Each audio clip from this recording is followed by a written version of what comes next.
being human. With the understanding that there's no one perfect.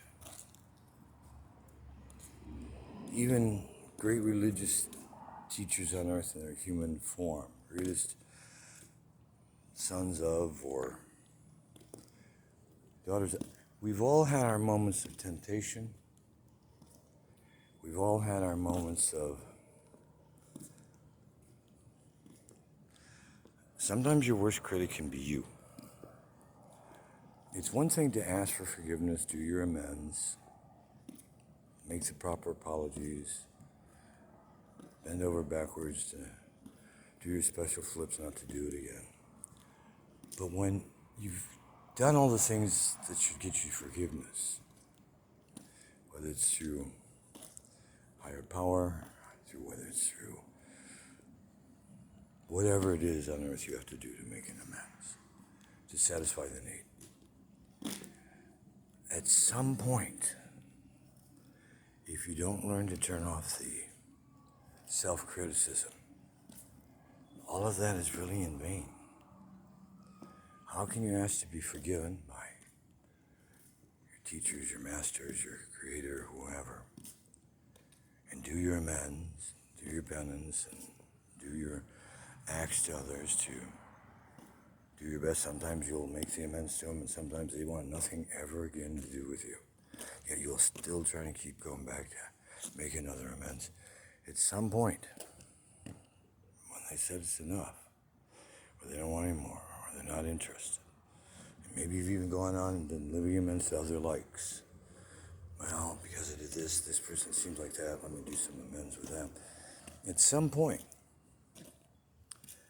if you can't learn to start to forgive self, it will pile up like a load of bricks on your shoulders and will crash you down. I only say this because I've witnessed it with others' lives. I've witnessed it in my own life. There's only many days, years, lifetimes, pick your number, your band, your space. And depending on the severity of it. Now, I'm not saying you've done your amends and you get off the hook because you decided to commit violent crimes and others were seriously injured or lost life because of your things, and you did some amends and spent some time and paid some debts and should walk free forevermore. But at some point you need to find some self-forgiveness where it will alter you throughout your DNA, beyond your wildest dreams. Life can be paradise at times. Life can be amazing. Life can be brilliant. Life can be beautiful. But if you're still beating yourself down day in and day out, and you have done your amends, and you have been forgiven for all your things and all your amends, at some point maybe you should make an amends to yourself and seek some self-forgiveness, because if you've been forgiven by everyone else, yet you're still kicking your own butt for it, you have not been able to receive an amazing gift. I think of the story I heard once from someone. Doesn't matter who at the moment. If you've heard this before, you know where I'm going. Big flood. Man climbs on his roof. He's crying, God, God save me. God save me.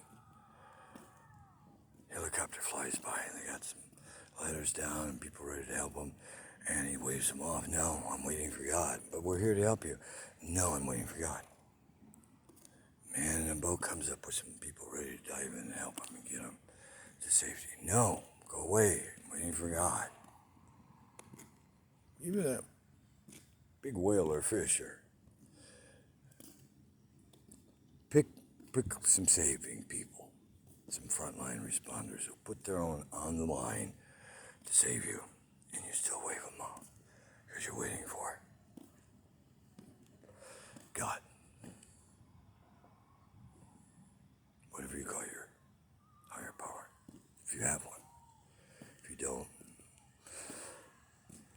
unless your best friend, I guess, or somebody who you trust enough that when they say they're there to help you, you let them help you versus you help drown them by waving them off because you're waiting for someone else.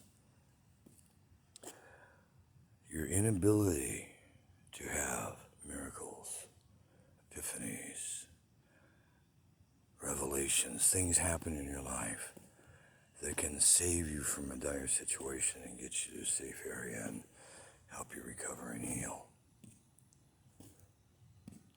have left few to survive or to come back from death and went, wow, I really blew it, but I've learned now, and next time I'm going to do it differently. If you know those people, please introduce me to them because they're always good to know. Because if they're available, I'll call on them if they really are what you say they are. And can show up on time and I can accept it and trust it. It may save me. But I have found personally that when everything else has failed, and many times well before it's failed, I'll reach into my toolkit of people, wisdom, leaders, own personal knowledge, whatever it may be in that moment, to realize that faith, and I've known some beautiful faiths, of religion, of humankind, faith, true blind faith, has helped me walk back from the gates of hell and beyond, have helped me walk back from near-death or death experiences. When you wake up in a morgue, the only one there is you and another official. Bright lights on you and you're on a metal table. And you look around not knowing where you're at, just going in and look down to see got a sheet over your naked in the room, and you have a wristband on that's certainly not you, and there's bright lights and this face staring down at you, and you utter the words, what am I doing here? And where's whatever, and am I in trouble?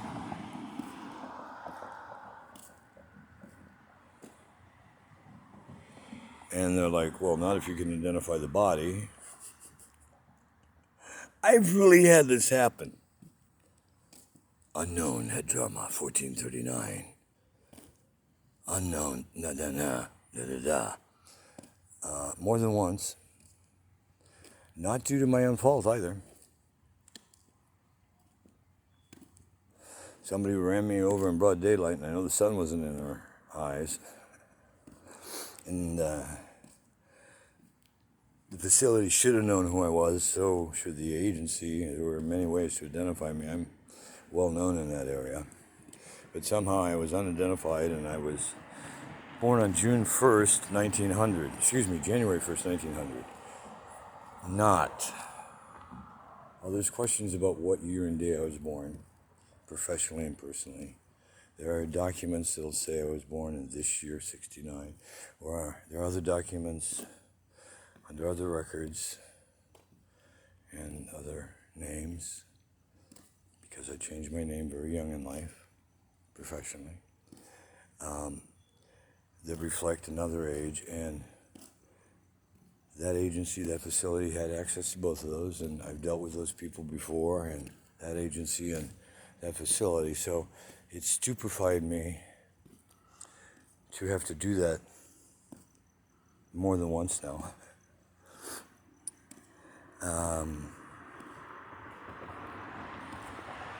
But there's a reason I have a don't prick order. I do restart. I know, this sounds crazy. It's not. And so I identify myself, as I've done with many people. Well, I'm from Michigan. I'm from right here, Sheboygan. You get the message if you've heard this before. And I was known publicly this way, of ID under this way. I am known privately here and with you guys also under this name, because I was born under that name in 59. Hell, I've even found government records that So I was working somewhere in 1949, 10 years before I changed my name professionally, in 69 at an agency here in the United States doing a massive project.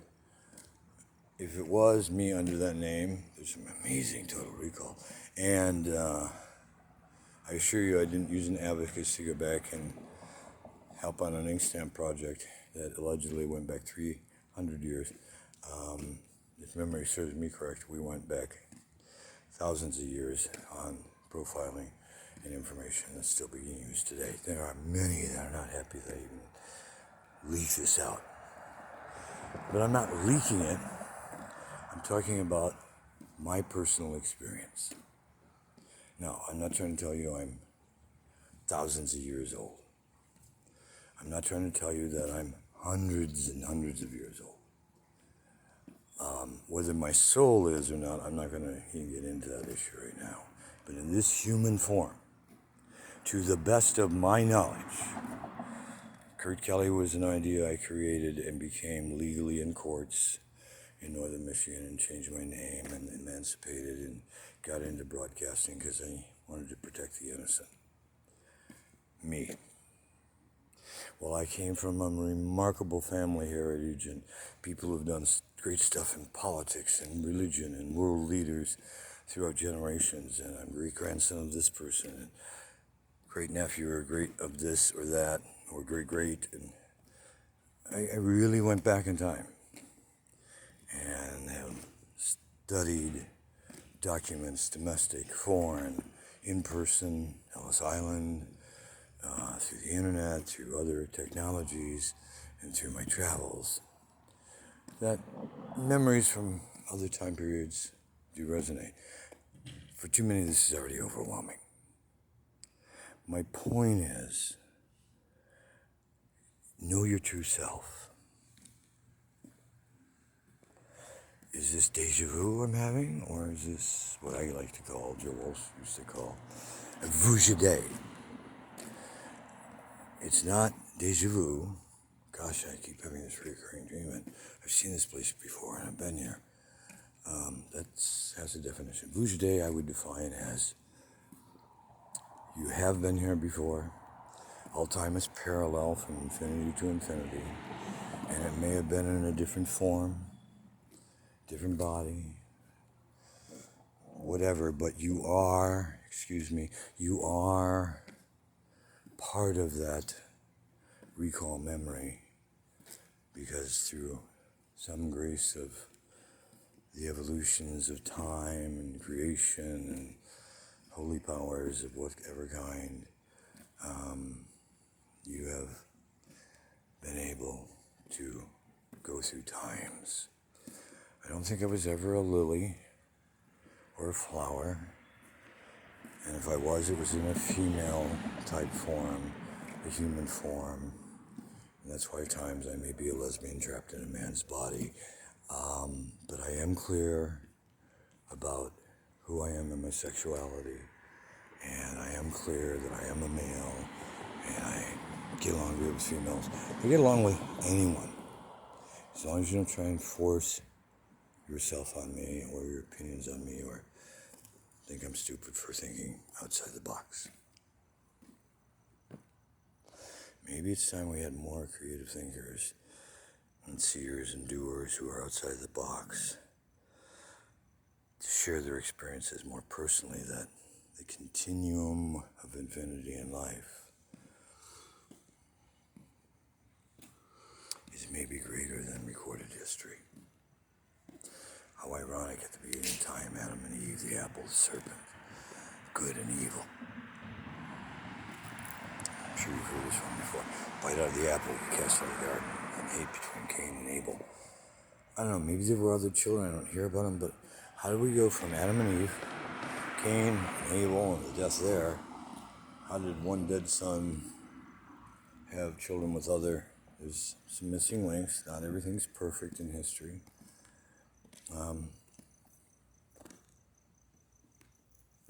As you might understand it.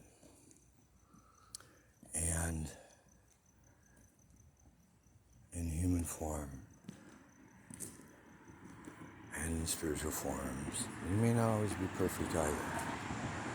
But the one thing that you shouldn't run from is people who think differently all the time, unless it's insanity. Hopefully you know the difference. And maybe you should open yourself up that aliens don't come from foreign planets, that there might be other intelligent life somewhere way out there, beyond Hubble and beyond. And when people talk about it, at least, try and garner some usable information from it and be open to concepts, ideas, and not just discredit them, dispel them, put them down. It might help you find a way to get along with others in the world today a lot better. If it doesn't, you've only lost the exercise of giving it your best shot, did you? Or were you just another doubting Thomas or Thomasina? Be blessed in all you do, from now through eternity. And make sure you share blessings with others. Make sure you do good things or negative things in life. You don't have to be part of them. At any fork in the road, at any turning point, with free will, you have the right to make a difference. Do I believe you're predestined to end up here or there? Didn't you have free will, or were you somebody's slave? Because even slaves, although they don't get to exercise it freely, have found ways to escape and make better lives, or get freed and have better lives and go on. Even when you're being victimized or a victim, as long as there's still air passing through your lungs, even if you're in confinement, you don't have to make it a living hell for you and everyone around you. How are you going to make your day better? And even better yet, how are you going to help others around you to have a better day? Wisdom.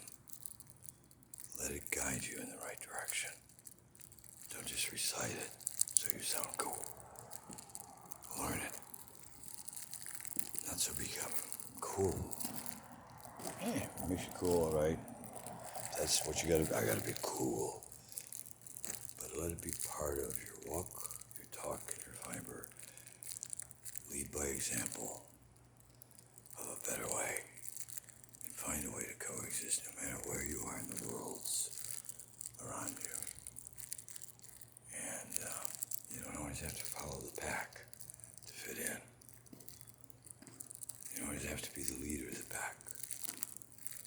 But if you're the one that people come to for guidance and wisdom and you're comfortable with sharing it, and you've helped someone today, maybe that's the first step.